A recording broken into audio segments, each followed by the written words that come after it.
दोस्तों आज के इस वीडियो में हम बात करेंगे कि अगर आप यूपीएससी के स्टूडेंट हो तो आपको कितने घंटे अपनी पढ़ाई को देना चाहिए। दोस्तों पहली बात तो ये कि सुबह पढ़ो या रात को, हमेशा दिल में रखो इस बात को कि मुझे आईएएस या फिर आईपीएस बनाना है अपने आप को। दोस्तों ये तो था मोटिवेशन। अब हम आते हैं इन्फॉर्मेशन पर। चलिए दोस्तों हम बात करते हैं टॉपर्स की, कि अभी तक जो टॉपर्स हुए हैं जिन्होंने यूपीएससी को क्रैक किया है उन्होंने क्या कहा है। तो आज तक जितने भी टॉपर हुए हैं आपने भी कहीं के इंटरव्यू देखे होंगे, तो सबने लगभग एक कॉमन बात जरूर कही है कि 5 से 8 घंटे के लगभग पढ़ना है और पूरी कंसंट्रेशन के साथ पढ़ना है। But I don't agree with them. आप सोचिए एक 10th या फिर 12th का स्टूडेंट जब एग्जाम देता है तो 10-10 घंटे 12-12 घंटे नॉर्मली पढ़ता है और पूरी कोशिश करता है कि पूरा सिलेबस खत्म कर दिया जाए। तो यूपीएससी इस हिंदुस्तान की सबसे कठिन परीक्षा, क्या इसके लिए 5 घंटे 6 घंटे बहुत है? ये 5 घंटे 6 घंटे किसी किसी के लिए हो सकते हैं क्योंकि उनकी कंसंट्रेशन पावर बहुत ज्यादा है। उन्होंने बचपन से ही प्रैक्टिस की अपने कंसंट्रेशन पावर को हाई करने की। कई यूपीएससी टॉपर ऐसे भी हैं जिन्होंने 15-15 घंटे 16-16 घंटे कभी कभी पढ़ाई को दिया है लेकिन बताया नहीं है। इस वीडियो को आगे बढ़ाने से पहले आपको एक छोटी सी कहानी सुनाना चाहूंगा। 2 लकड़हारे थे, वो दोनों जंगल में लकड़ी काटने के लिए गए। उनमें से एक निकल गया और लकड़ी काटने लगा और जो दूसरा वाला था वो वहीं रुक गया और कुछ करने लगा। 2 घंटे बीत गए। जो पहला वाला लकड़ी काट रहा था उसने 3 पेड़ काट डाले।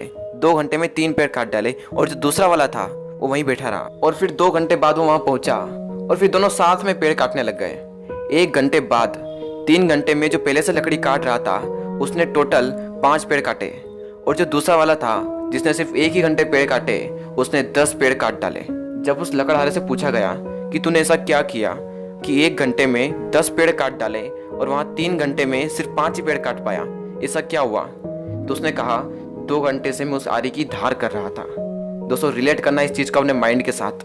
आप पढ़ रहे हो 10-10 घंटे 12-12 घंटे लेकिन उसका आउटकम नहीं निकल पा रहा है तो क्या फायदा? और आरी की धार करना यानी कि आपके ब्रेन को डेवलप करना, आपकी कंसंट्रेशन पावर को हाई करना, ये आपका उद्देश्य होना चाहिए। आपको अगर ज्यादा वर्क करने की कहीं जरूरत है तो ये आपके माइंड पर। जितना ज्यादा जो इंसान अपने माइंड पर वर्क करेगा उसकी कंसंट्रेशन पावर, उसकी मेमोरी पावर इतनी हाई होगी कि एक दिन वो दुनिया से काफी ऊपर उठ चुका होगा।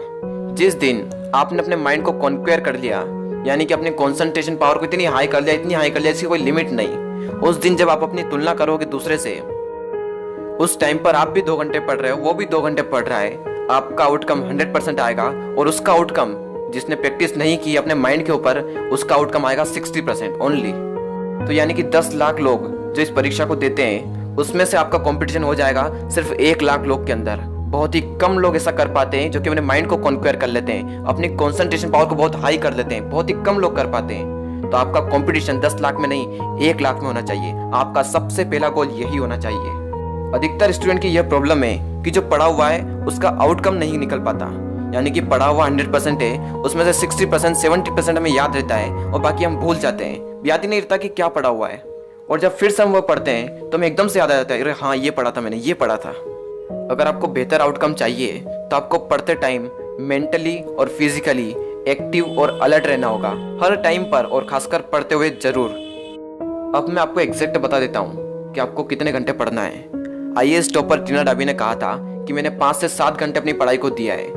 तो मेरा एक कोट सुनिए कि अगर आप दूसरों से ज्यादा अच्छे रिजल्ट चाहते हैं तो आपको दूसरों से ज्यादा मेहनत करनी होगी।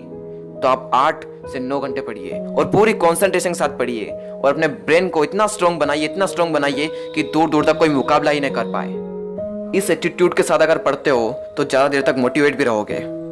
जैसे ही आपने अपने ब्रेन को हाईएस्ट ग्रोथ पर पहुंचा दिया यानी कि अपनी कंसंट्रेशन पावर को इतनी हाई कर दिया कि इससे ज्यादा कंसंट्रेशन पावर किसी की नहीं हो सकती, उस टाइम पर आपका कोई मुकाबला नहीं कर पाएगा। और मैंने आपसे जो कहा था कि 8-8 घंटे 10-10 घंटे पढ़िए और पूरी कंसंट्रेशन के साथ पढ़िए, तो आप इसको इंक्रीज करिए। पर डे 2 मिनट के हिसाब से भी अगर आप इंक्रीज करते हो तो 2 महीने में आप 2 घंटे इंक्रीज करोगे, यानी कि 12 से 14 घंटे हो गए और 10 से 12 घंटे हो जाएंगे।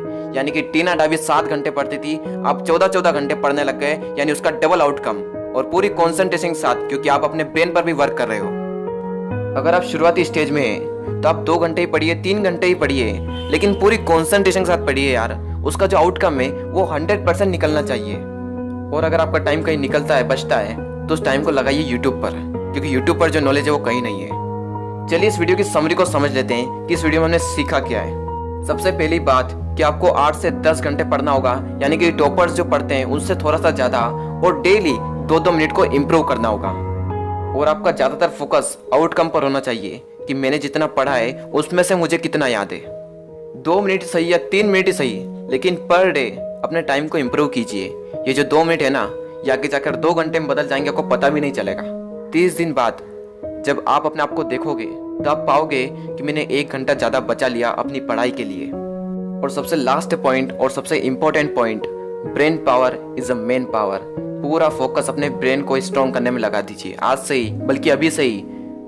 वीडियो को ज़्यादा लंबा ना खींचते हुए आपसे अलविदा लेना चाहूँगा। मेरी आपसे एक रिक्वेस्ट है कि अगर आप एक स्टूडेंट हैं तो इस चैनल को सब्सक्राइब कर लीजिए, क्योंकि यहाँ पर आपको ऐसे ही मोटिवेशनल वीडियो, इन्फॉर्मेशन वीडियो मिलते रहेंगे। तो मिलते अगले वीडियो में। गुड बाय दोस्तों, जय हिंद, जय भारत।